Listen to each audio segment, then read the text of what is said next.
Welcome, everyone. I am so excited to have you joining us again. Another session on living well. Today, we are going to be talking about a very special subject. Before we start, I just want to give a brief disclaimer.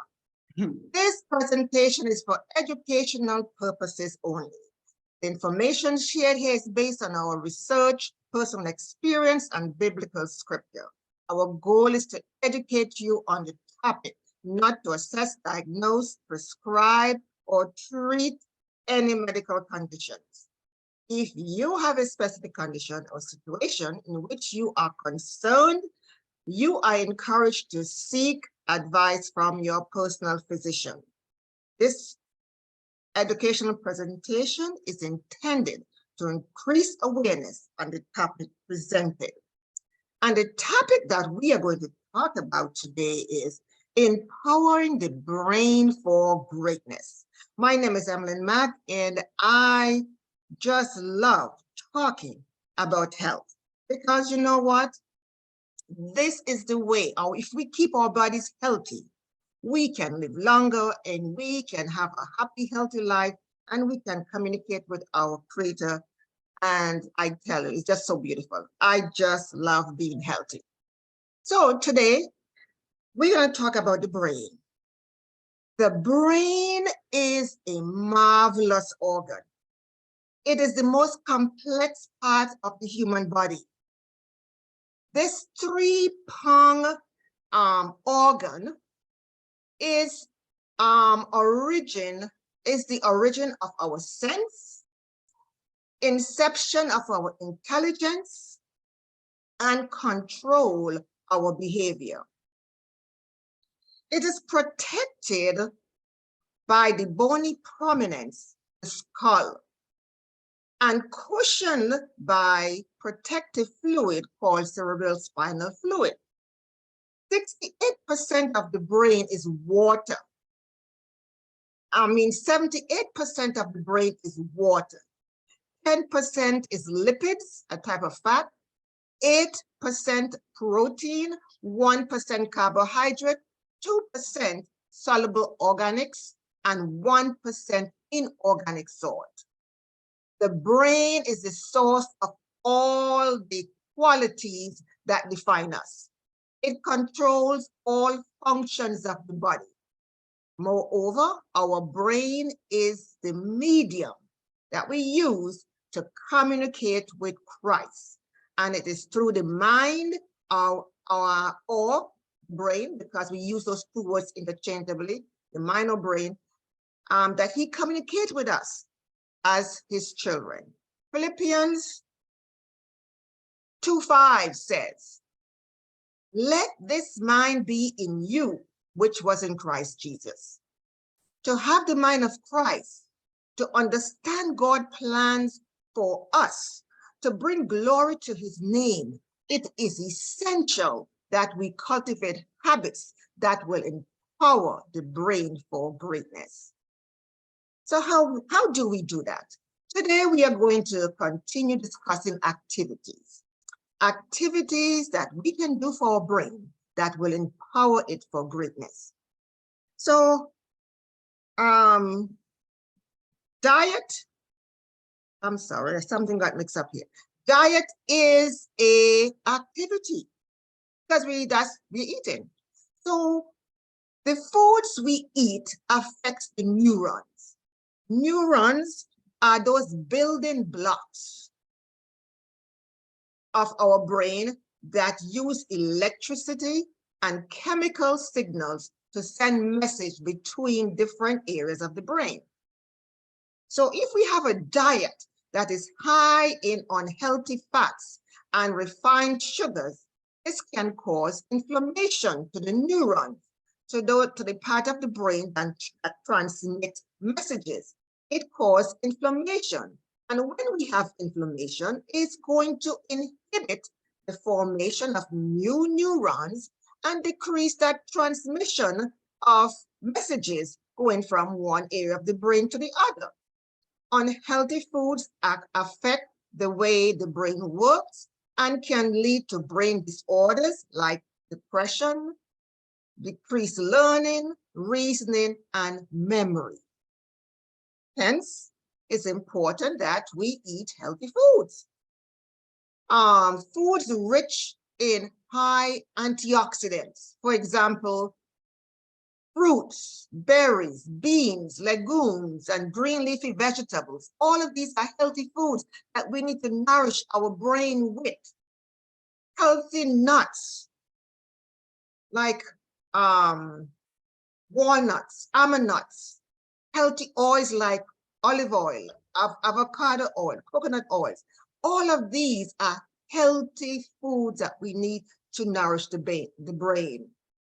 We need good fat for the brain. So nuts and all of those things have good fats. The human brain is nearly 60% fat. So we can have fats once it's good, healthy fats. Research has shown that fatty acids are one of the most crucial molecules that determine our brain integrity and the ability to perform. So what are foods that are high in fatty acid? You can see some of them here: avocados, nuts, good healthy oils. Those are good healthy foods that we need to eat. So our brain needs healthy fat. 60% of the human brain is fat. So it's very important that we feed the brain with good fats. Fats like we get good healthy fats from avocados, from nuts, good healthy nuts like walnut, almond nuts. If you look at a walnut, it reminds you of the brain because it has all those folds in it. That's and also the almond nuts. If I look at this as some almond nuts, it has all those folds. You can tell a food that is good for you because it resembles and exactly which part of the body is going to nourish because it resembles that part of the body. So the brain, the nuts are like walnuts and almond nuts. They shape in the form of the brain, good healthy fats. They are good source of fatty acid, and our brain needs fatty acid. Fatty acid is essential. We need to eat foods that are high in fatty acid so we can have good fatty acid like omega-3. Very important to decrease inflammation because we know inflammation is a source of lots of comorbid conditions. Another activity, these are some essential fats: avocado, pumpkin seed, all of these seeds, pecan seeds, chia seed. If you're eating fish, good healthy fish like salmon that are wild caught are good to eat. Hemp seeds, kidney beans, these are all different sources of omega-3 or essential fatty acid. Another important activity we need to do is sleep. Sleep helps to reset the brain. Without proper sleep, it is harder to concentrate. Lack of sleep tends to slow down reflex time. And you know, if your reflex are slow, you can get into accidents, for example, when you're driving, because you are not quick on that brakes when you need to stop. Not getting adequate sleep can decrease the formation of new pathways that leads to learning and creating new memories. So while we sleep, we are producing new pathways in the brain so that we can enhance memory and enhance learning. So the next day we get up, we are refreshed, ready to go again. We need to learn to manage stress. Stress can affect our memory, our mood, and cause anxiety, especially chronic stress. If you constantly live in a state of stress, chronic stress causes cortisol levels to increase. And what cortisol does, it promotes inflammation. Again, inflammation. And inflammation can lead to other health problems like diabetes, hypertension, cardiovascular disease, and other chronic diseases. So just managing our stress will help our brain and prevent us from having other comorbid conditions. lack of social life. God created us as social beings, and we need to communicate and we need to mingle. Socially isolated people have an increased risk of cognitive decline, such as impaired concentration, memory loss, dementia, and loss of social capacities. They also suffer from emotional disorders such as depression, stress, and anxiety. They also feel sick more often and have a shorter lifespan. So that's how important it is to socialize, because it can even shorten our lifespan. Another important exercise for the brain is mental exercise.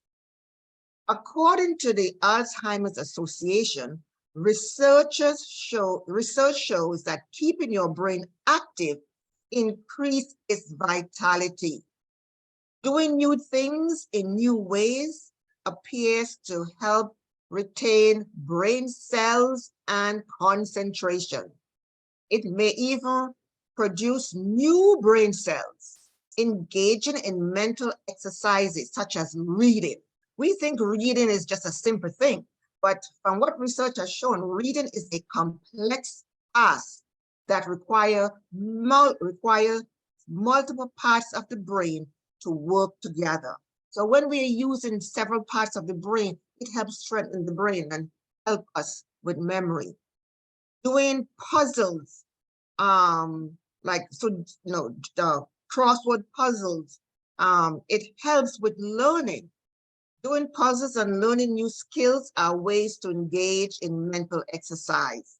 Research has found that learning new skills help keep the brain healthy by creating new connections between brain cells.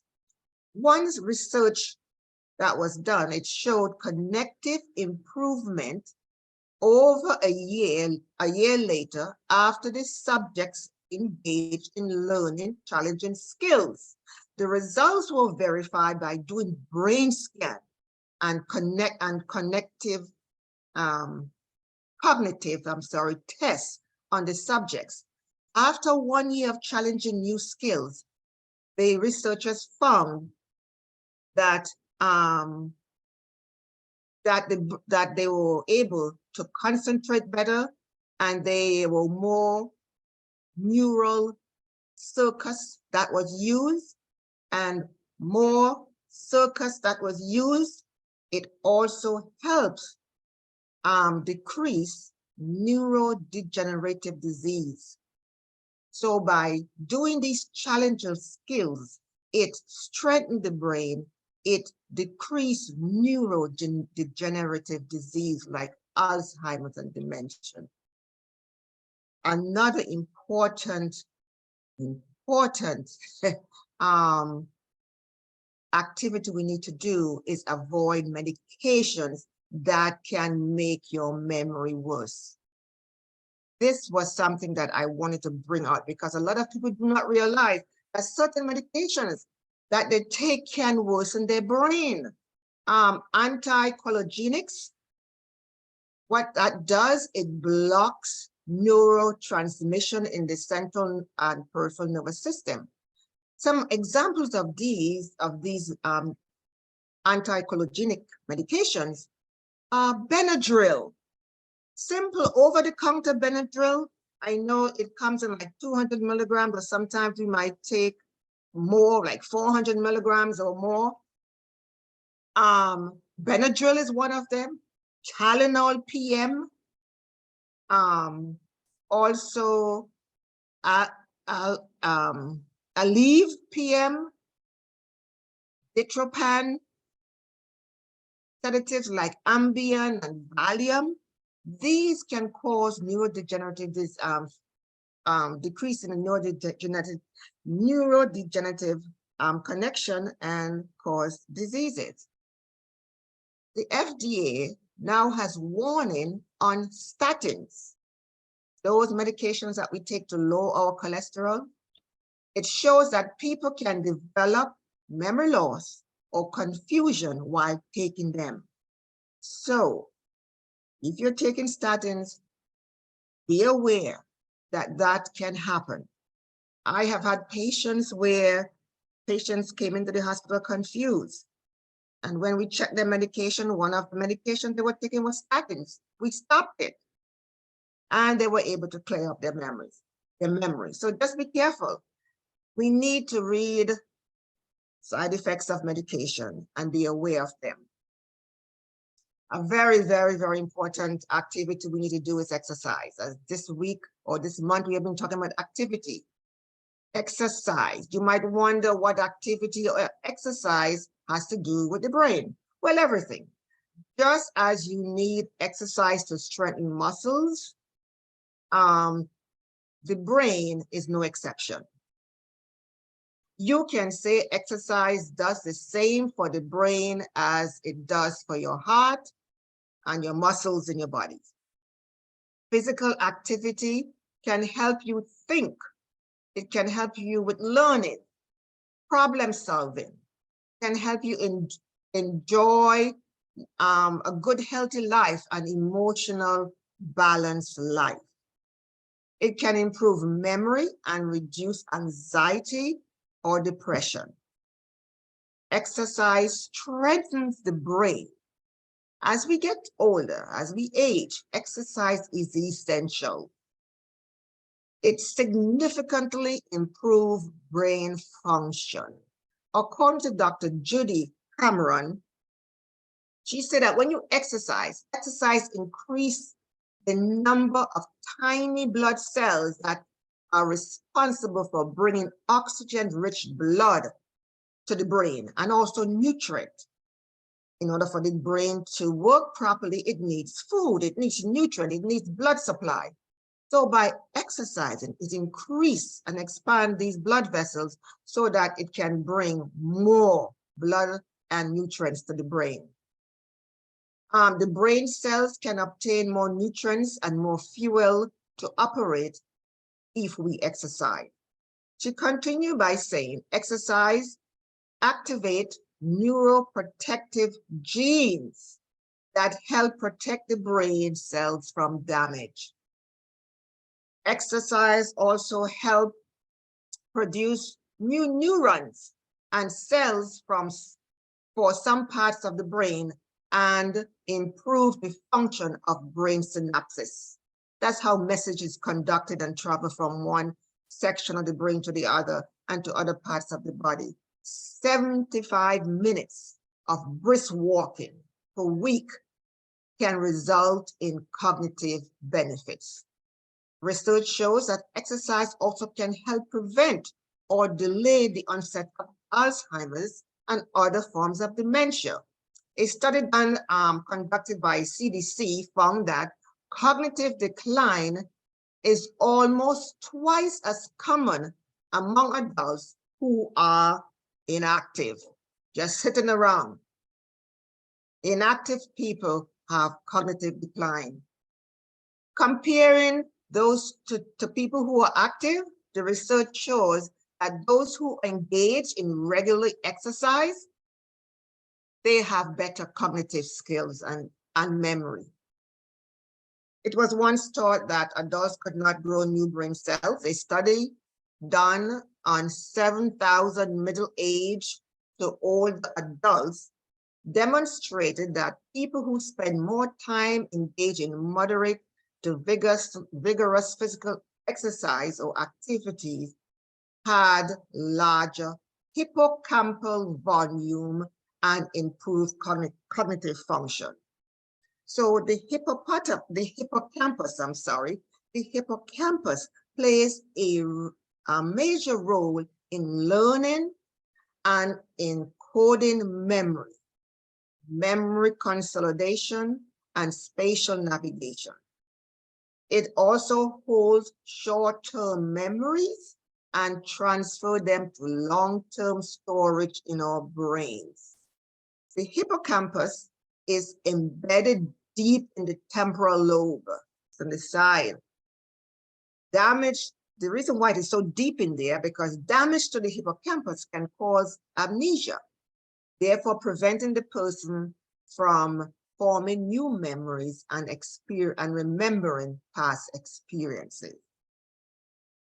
So in conclusion, some other stuff that exercise can do, let me just go this over quickly. Exercise increase energy level, improve mood and mental clarity, reduce the risk of depression, increase confidence and self-esteem, improve sleep, reduce anxiety and stress levels. These are all other important things that exercise can do for the brain. In conclusion, the brain is a marvelous organ that requires careful attention to function properly. Hence, we need to nourish it. If the brain is proper food, proper diet, very important. Get adequate sleep. Sleep, everybody, some people might do well with 7 hours, 8 hours, but we need to get proper sleep. Make sure we have a bedtime ritual so we can get to bed on time. Also, we need to learn to manage stress.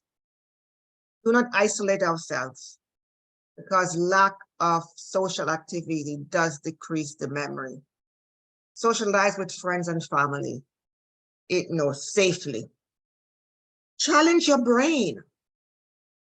Try and do puzzles or read more or learn a new activity. Those are important for us to form new pathways, expand the brain so we can stay alert. Avoid medication that makes memory worse. I went over some of those medications. And also exercise. In 1 Corinthians 2:16, it says that we must have the mind of Christ. We must have the mind of Christ. We need the mind of Christ more and more every day. We want to think like Christ. We want to act like him. And we want to be able to meditate on his word daily. So in order for us to have the mind of Christ, in order for us to have healthy bodies, we need to feed the most important part of our body, the brain, with food, healthy food, exercise, and do those things we know that will improve brain health.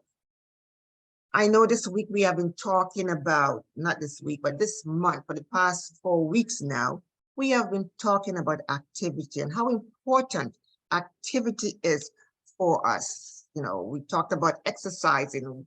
We had last week they were showing us, the La Paz was showing us about different forms of activity we need to engage in so that we can build the core and strengthen the core. We talked about activity, not only physical, but spiritually, with the importance of having that communication and having a daily activity where we can communicate with our maker and grow stronger spiritually. So I am going to open up for questions and for anyone who wants to share an experience or maybe they have some sort of a example to give us that they have engaged in now more physical exercise and some of the benefits that they are seeing. So at this time, it's open to the audience to say whatever's on their mind. Yes, Emilyn, I had a question. This is Stan.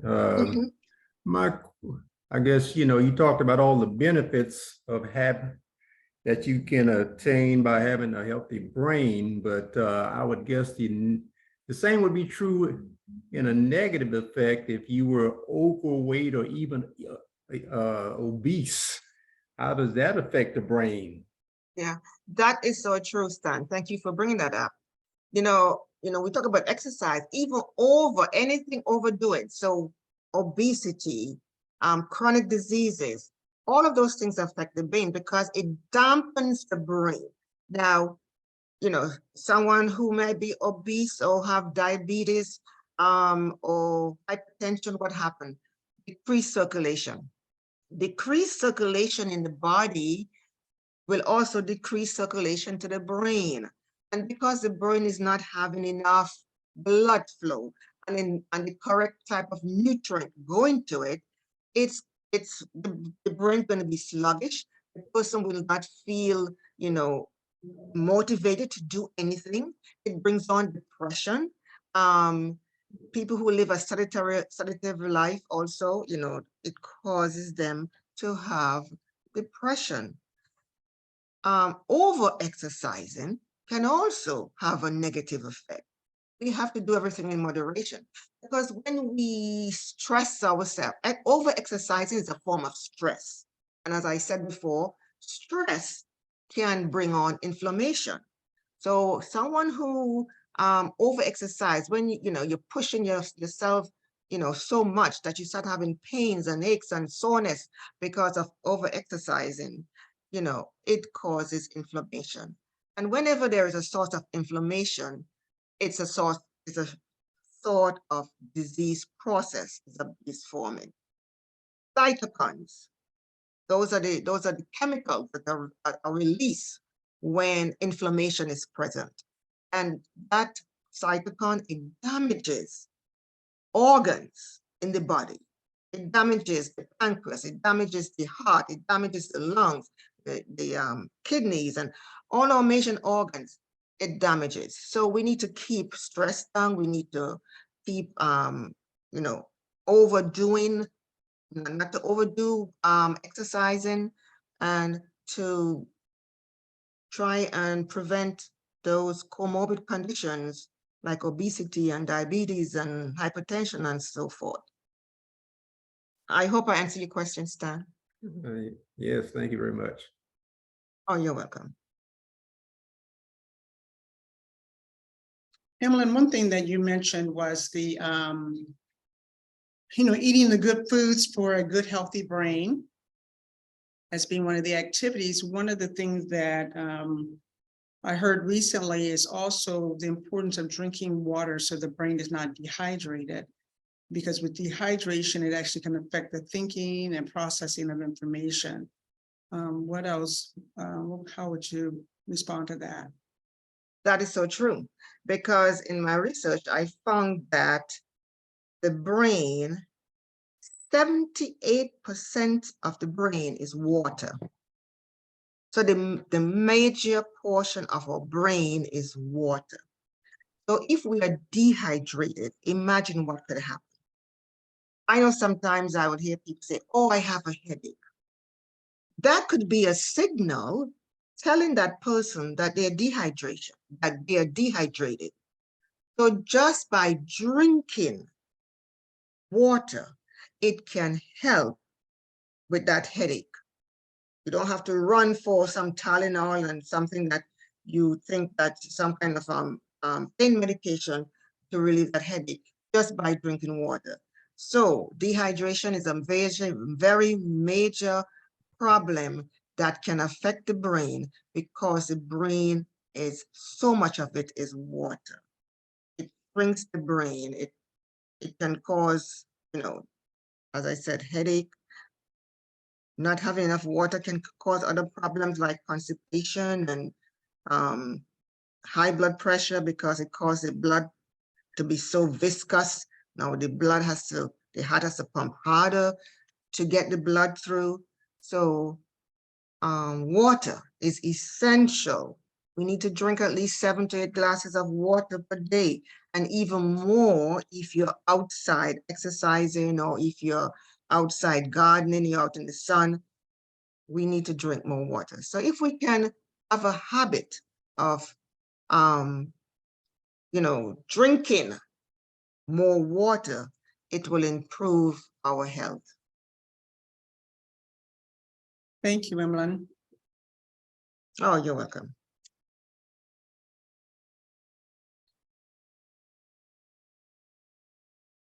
Okay.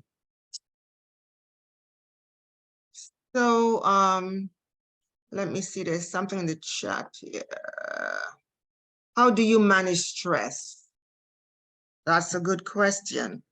How do you manage stress? A little stress is okay because, you know, we have what we call that fight flight mechanism in our that we have. If we do not have that, then our lives will be just mundane. But a little stress, a little, is okay. But when we have a constant chronic stress for life, that is where the problem comes in. So how do we manage that? I always tell people when they start feeling stress, stop what you're doing, whatever is causing the stress, back away from it.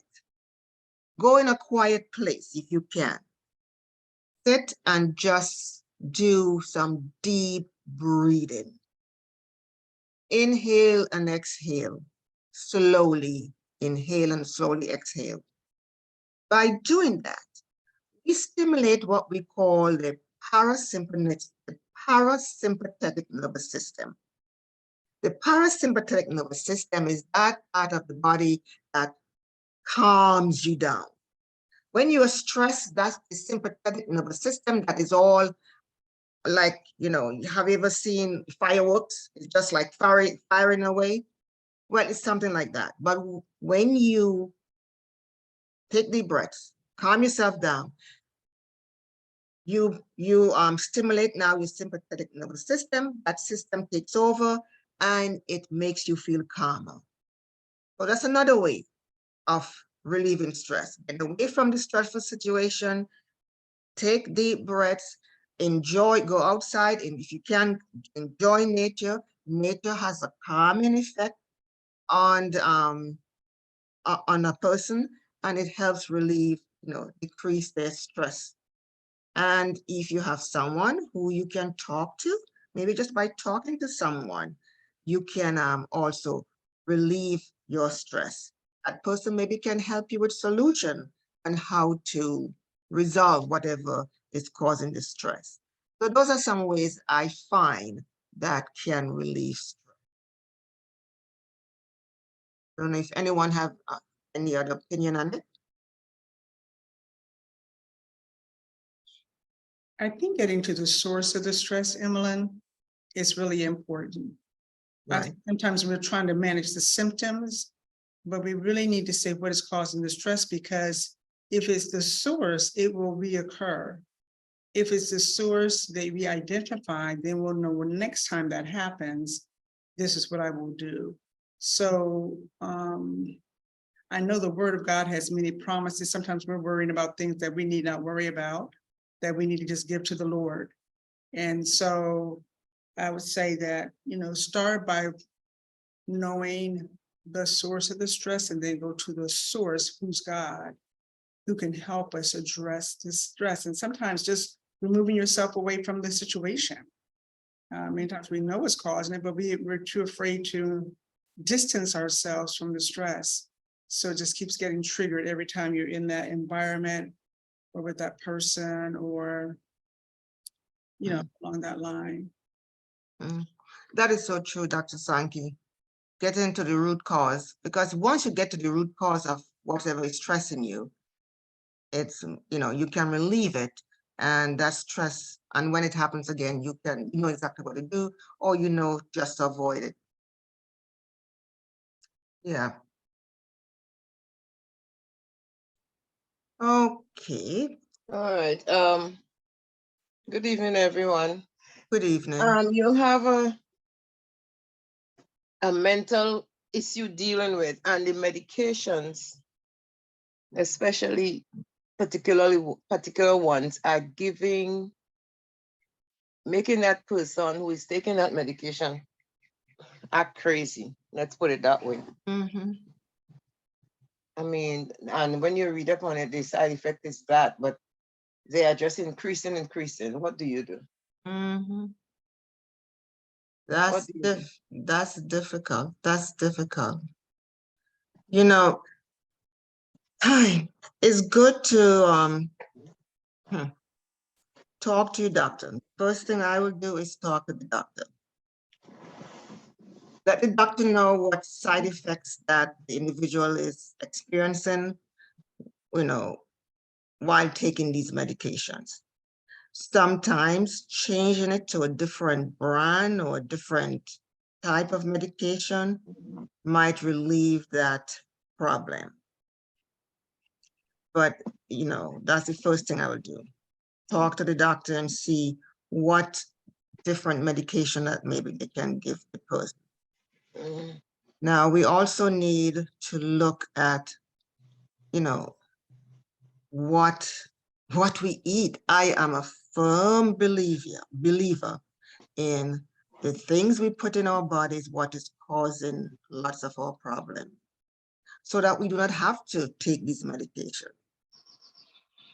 Foods can cause, unhealthy foods can cause negative effects on the body.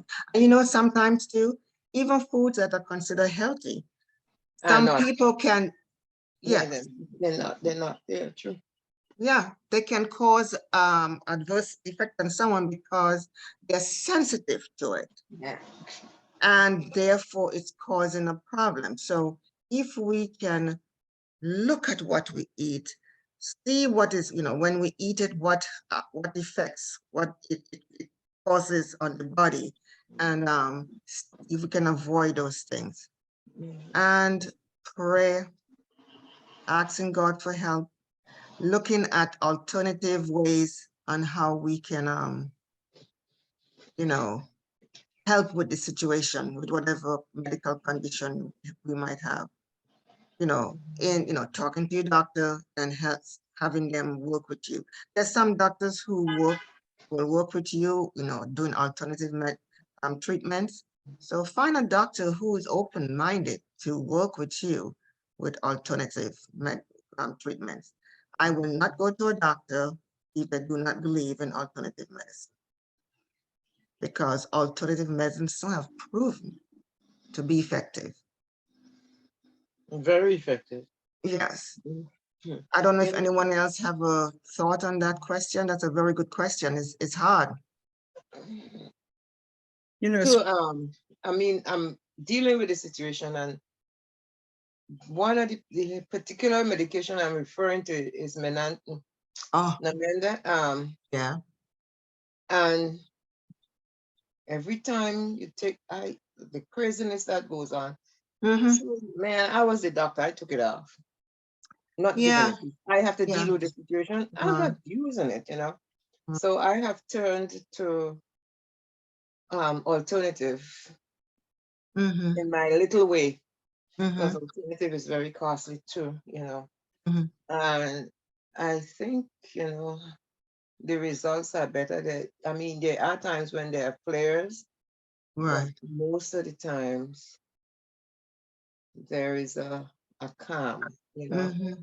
And Mm-hmm. so I really don't, I'm an advocate for natural, I'm really an advocate, Mm-hmm. because when you read of all, instead of the helping you, they just answer you to the symptoms and the root cause. They're not getting to it, Mm-hmm. And so it's kind of hard to, and then the doctor is not helping, because all they're doing is, okay, increase. That's the first thing they say, increase, Mm-hmm. increase. You increase and you're not getting a result that you want, so why increase, So, Right. yeah, so that's my stand on Mm-hmm. anything that I see not doing, Right. Right. First talk to your doctor and let them know what you're doing too. I have read where some neurologists are no longer putting their patients on those medications, especially Nimanda. They are no longer putting the patients. I'm not advocating that you need to stop your Nimanda if you're taking it. You're forcing to talk to your doctor about it and get your doctor approved and all of that. But, I have read where some neurologists are no longer administering those medications, are not prescribing those medications. And yeah. Okay. Yeah. Okay. So you're doing a good thing, Betty. Keep on praying. God is in control, and He sees and knows, what's happening, and He controls the mind. and he can help. So Mhm. keep that sense of calmness always, because sometimes our loved ones can pick up on our anxiety and stress and all of that, and they can also react to that. Right. Mhm. Right. Mhm. Thank you. Oh, sure. Thanks. Mhm. Thanks for your question. Emma and I have enjoyed this presentation about how to exercise the mind. You know, because oftentimes we're talking about the body, but the mind is the main source, as you talked about today, the central, the powerhouse of the entire body. And so I think what my big takeaways are, don't forget about the mind when you're trying to just do the body. So when you're walking, it really is stimulating the mind, oxygenating the mind, exercising the mind. And the other thing is the reading and challenging activities. Many times, I know when we were younger, they would say, see how many books you can read, for the library or whatever, and you get a prize. And then as we've gotten older, books have kind of become obsolete, but there are reading materials online that you can still read. And I have books because, I'm an old fashioned person, but I still have books that I enjoy reading. But I think we can challenge ourselves. I would say, Emily, we need to give our audience a challenge that between now and the end of the year, that gives them a couple of months, that they read at least one book from the start to finish as part of their mental exercise. What do you think? That sounds great. Yep. So next week, we need to remember to ask them, which book did they choose? And then by the end of the year, we can ask them if they actually got through the end of that book. Mhm. Yes. So we have now is what? April. Mhm.